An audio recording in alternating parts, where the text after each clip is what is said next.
عجیبترین انتقام ها که تا حال درباره چنینش نشنیده اید. انتقام با پرتاب ها یا بانکرات شدن شرکت هواپیمایی به خاطر یک گیتار نمونه ای از چنین انتقام هاست. مردم ایتالیا ضرب المثل دارند که بهترین انتقام پذیرایی کردن با خوراک سرد است. در این ویدیو ما حیرت آورترین و جالبترین انتقام ها را جمع آوری کردیم که بعضی از آنها به قهرمان مبدل شده‌اند. پس تا آخر ویدیو با ما باشید که آخرش خیلی شگفت انگیز است. با کانال نکتاب خوش آمدید. فراموش نکنید که ویدیوی ما را لایک کنید.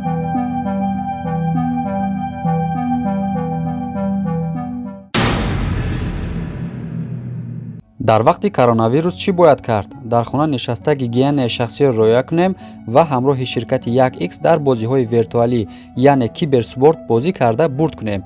با سیلکای در کامنتر ذکر کرده شده درآمده رجیستراسیون کنید.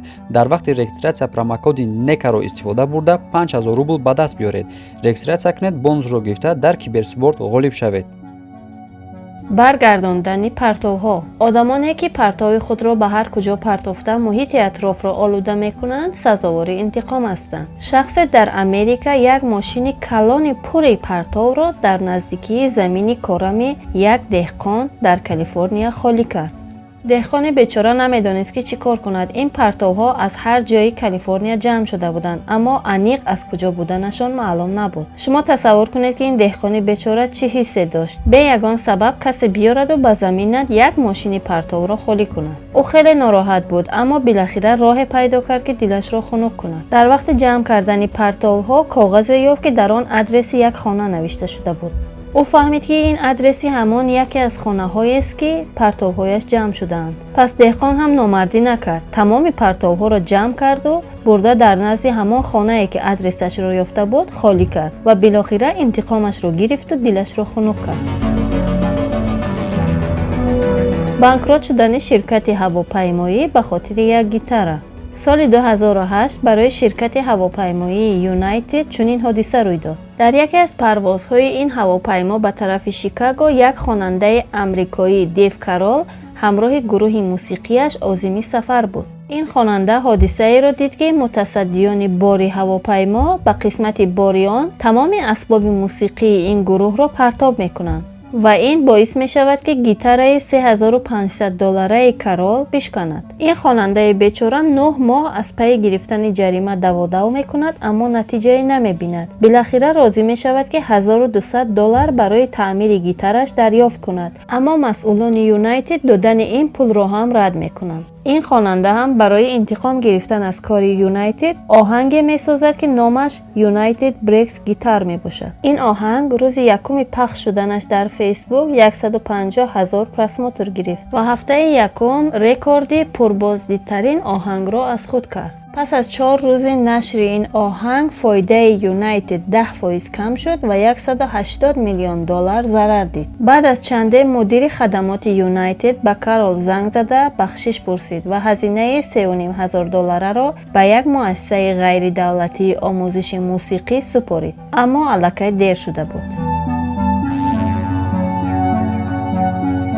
انتقام از شوهر. زن برای جدا شدن از شوهرش جریمه $7,500 را به دادگاه به صورت تنگه پرداخت کرد. برندی لی وقتی که فهمید که شوهرش با یکی از دوستان خانوادگیش رابطه نزدیک دارد خواست از او طلاق گیرد و به دادگاه عریضه نوشت اما دادگاه به این زن گفت که برای طلاق گرفتنش باید $7,500 جریمه سپارد و این زن خواست که از این کار انتقام گیرد و تصمیم گرفت که همه این پول را به صورت تنگه پرداخت کند. این زن 10 کروبکه تنگه را با وزن 3500 کیلو به دادگاه فرستاد. این زن به بانک رفته برای آنجا تعریف کرد که حادثه از چه قرار است و از آنها خواست که همه این پول را به تنگه برگردانند.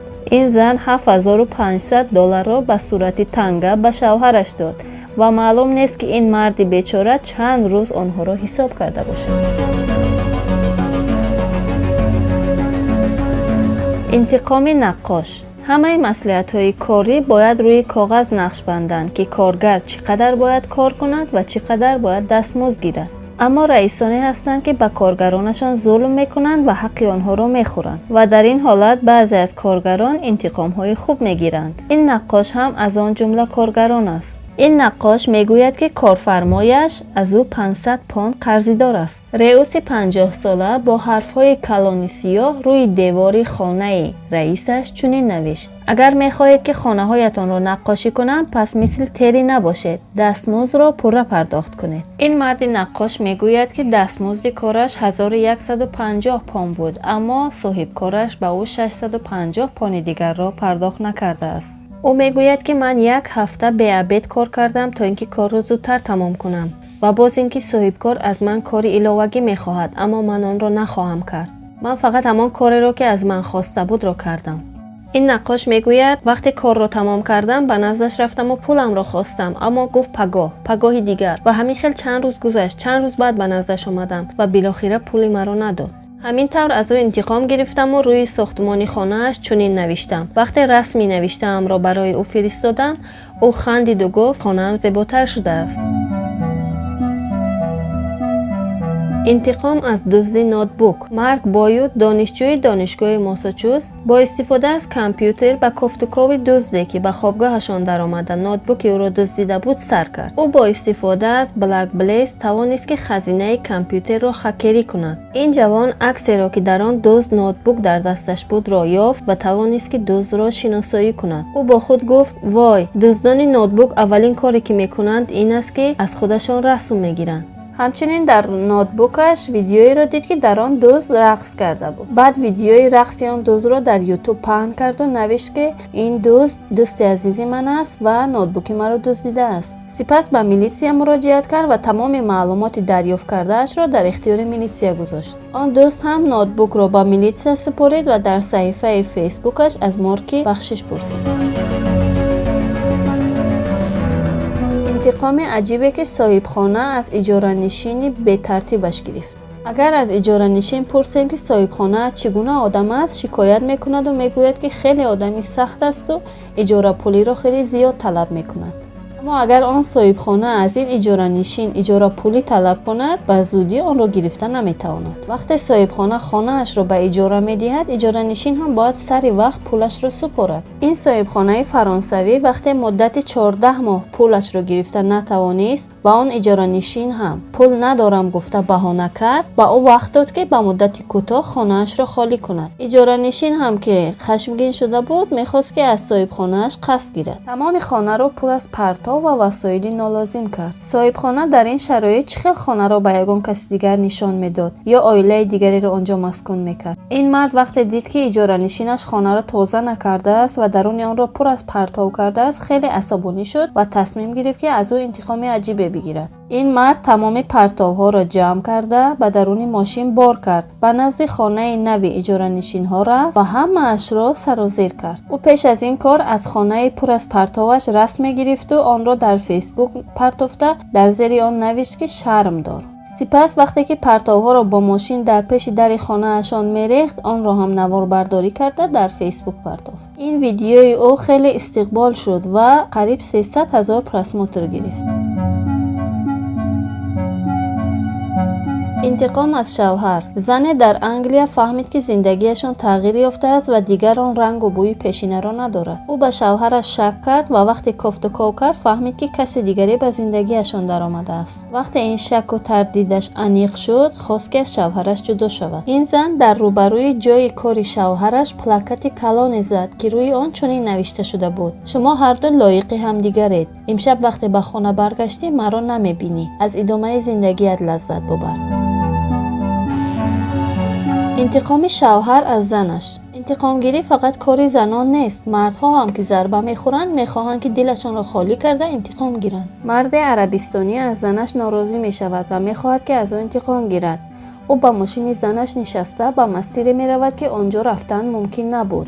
در نتیجه همسرش را به مقدار 300,000 ریال جریمه میکنند. انتقام زنی کویتی از شوهرش. این زن وقتی که دید شوهرش زنی دوم گرفتن میخواهد، از او خواست که یکم اتاج خانه 3 اتاجه‌شان را به نام او کند. او چندان خواهش کرد تا بالاخره مرد راضی شد و اتاج یکم را به نام همسرش گذرانید. بعد این کار همسرش از او طلاق گرفت، از شوهرش جدا شد و با مرد دیگری ازدواج کرد. وقتی زن با شوهر نوش در اتاج یکم زندگی را سر کردند، شوهر پیشینش خوشبختی آنها را دیده به دپرسی افتاد. دوستان عزیز، کدامی از این حادثه ها به شما پسند آمد؟ اگر پسند آمده باشد لایک کنید، ابونه شوید تا از ویدیوهای بعدی به خبر نمانید.